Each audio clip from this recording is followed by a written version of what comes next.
Hello and welcome to Python Fundamentals, a practical guide for learning Python, complete with real-world projects for you to explore.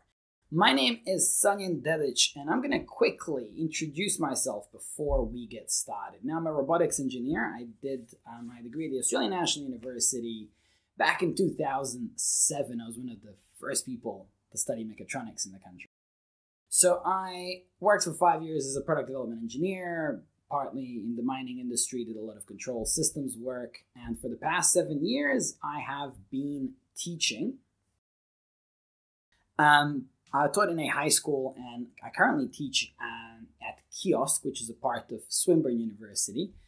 It's basically a special government-funded STEM center with, drones and robots and super high-tech stuff that schools generally can't afford. And it's my job to create custom programs, generally for kids in years 9 through to 12. I also do a lot of curriculum development and teacher training in Australia, especially across the state where I am, which is Victoria.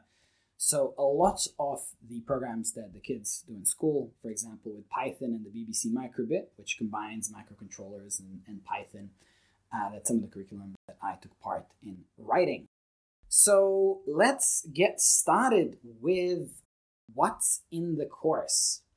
So the first couple of lessons are relatively straightforward. We're going to be doing the basics, which is going to introduce you to Python, the PyCharm, look at some sample programs, Python syntax, and the basics like loops, variables, control statements. After covering the basics, we're going to get a little bit more into advanced functionality. So we're going to write a lot of functions. We're going to look at data types like lists, dictionaries, sets, and we're going to do more advanced operations with those. So the last couple chapters, we really get into interesting things as we cover object-oriented programming together with file operations as well as error handling.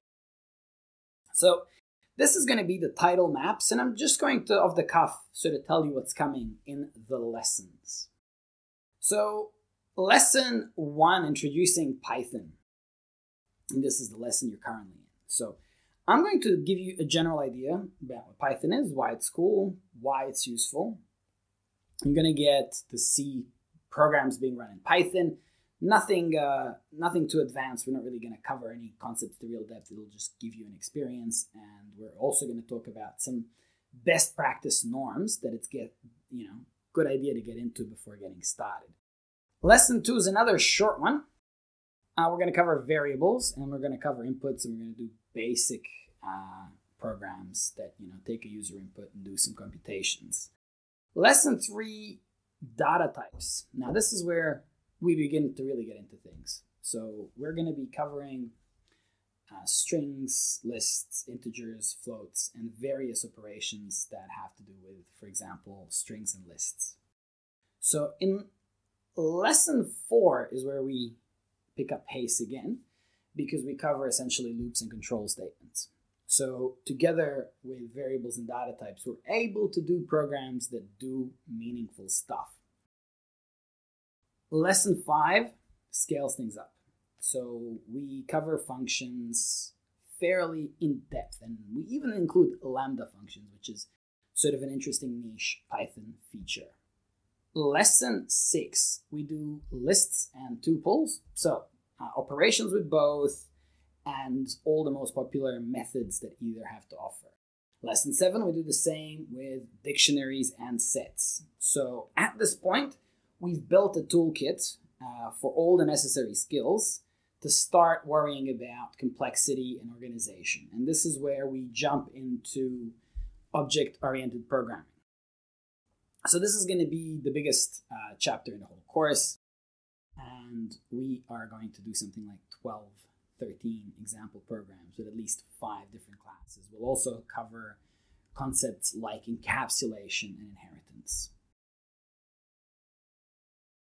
Lesson 9, modules, packages, and file operations. So this is 2 things. First of all, learning how to package your code to make it more useful and easier for you to reference and use from one file to another, to sort of using Python standard libraries and Python standard modules. Lesson 10, this is what happens, when you've picked up all the skills and quality control becomes an issue. So if you want to set up programs that basically handle errors without crashing and are production ready, and you're going to hand those over to other people, that's where error handling matters, and that's what we're going to be covering in lesson 10. So that's all for the intro. Let's get into the lesson.